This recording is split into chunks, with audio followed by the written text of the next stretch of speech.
दोस्तों 22 अप्रैल को जो हुआ वो सिर्फ एक आतंकी हमला नहीं था, वो भारत के धैर्य की परीक्षा थी। और अब भारत ने वो जवाब देना शुरू कर दिया है, जिसकी गूंज इस बार सिर्फ एलओसी तक नहीं बल्कि इस्लामाबाद तक जाएगी। दोस्तों 22 अप्रैल 2025 पहलगाम कश्मीर, जहां पर 30 निर्दोष भारतीयों की जान चली गई और दर्जनों घायल हुए, लेकिन इस बार भारत चुप नहीं बैठेगा। 24 अप्रैल की रात को भारतीय सुरक्षा बलों ने दो मुख्य आतंकवादी जिसका नाम है आसिफ शेख और आदिल ठोकर के घरों को उड़ा दिया। आसिफ का घर सीधा ध्वस्त कर दिया गया, आदिल का घर जो बिजबेहरा अनंतनाग में था उसमें ब्लास्ट कर दिया गया।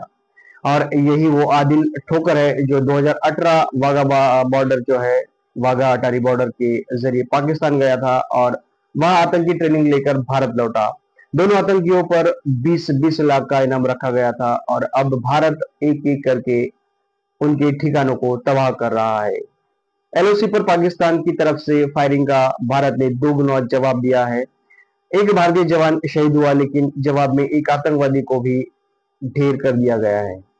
दोस्तों श्रीनगर और उधमपुर का दौरा कर रहे army chief general Upendra Dwivedi और सुरक्षा बल अब बंदीपुरा के जंगलों में ऑपरेशन चला रहे हैं। भारत ने बड़ा कदम उठाया है, जल समझौता स्थगित कर दिया गया है, यानी अब पाकिस्तान को मिलने वाला पानी भारत रोक सकता है और इसी से पाकिस्तान की नींद उड़ गई है। दोस्तों इसके जवाब में पाकिस्तान ने कहा कि अगर पानी को रोका तो ये एक प्रकार का युद्ध माना जाएगा, यानी कि एक प्रकार की पाकिस्तान की तरफ से धमकी है। भारत के खिलाफ पूरे बल से जवाब देंगे, जरूर पड़ी तो चीन से मदद लेंगे। और भारत के इस निर्णय को अंतरराष्ट्रीय कानून का उल्लंघन पाकिस्तान ने बताया। दोस्तों बुधवार को भारत सरकार ने पाकिस्तान के राजनयिकों को भारत छोड़ने का आदेश दिया है। इसके जवाब में पाकिस्तान ने भी भारत के डिफेंस एडवाइजर्स को 30 अप्रैल से पहले पाकिस्तान छोड़ने का फरमान सुनाया है।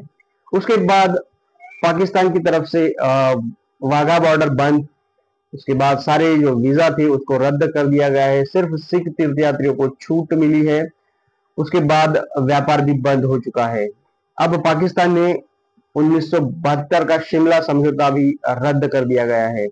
ये वही समझौता है जो इंदिरा गांधी और भुट्टो ने किया था। ये वही समझौता जो एलओसी को मान्यता देता है और ये वही समझौता है जिसे खुद पाकिस्तान ने कई बार तोड़ा है। 1999 में कारगिल युद्ध के दौरान भी इसे तोड़ा गया था और आज वो समझौता रद्द करने का नाटक कर रहे हैं। दोस्तों वैसे तो मोदी साहब बिहार की प्रचार रैली में व्यस्त है और उसी रैली के दौरान उन्होंने संबोधन किया। अब बची कुची जमीन लेने का समय आ गया है, यानी उन्होंने एक इशारा दिया है इनडायरेक्टली पाकिस्तान को। भारत अब कूटनीति नहीं कार्रवाई की भाषा में जवाब देगा। दोस्तों आईएनएस विक्रांत जो कि भारत का सबसे ताकतवर एयरक्राफ्ट कैरियर अब अरब सागर में तैनात है। गोवा और कर्नाटक कारवार बेस से लॉन्च हुआ, जहां उस पर मिग 29 जैसे फाइटर जेट्स तैनात किए गए हैं और इसकी सैटेलाइट इमेज भी सामने आई है। और इसके जवाब में पाकिस्तान भी 2 दिन बाद नॉर्थ अरब सागर में युद्ध अभ्यास करेगा। दोस्तों इनका अभ्यास आपने बहुत बार देखा होगा, वो चाहे क्रिकेट की उनकी टीम का अभ्यास हो या उनके सैनिकों का अभ्यास हो, आपने तो जरूर देखा होगा। लेकिन असली सवाल ये है, क्या वो भारत के ताकत के सामने टिक पाएंगे? क्योंकि इस बार भारत सिर्फ लफ्जों से नहीं, पानी से, बारूद से, पॉलिसी से जवाब दे रहा है। दोस्तों ये नया भारत है जो शहीदों का खून नहीं भूलता, जो करार तोड़ने वालों को करारा जवाब भी देता है और जो अपने हक का पानी बहने नहीं देगा, चाहे दुश्मन कुछ भी कर ले। अगर देश के वीर जवान बॉर्डर पर खड़े हैं तो हम भी चुप ना रहेंगे।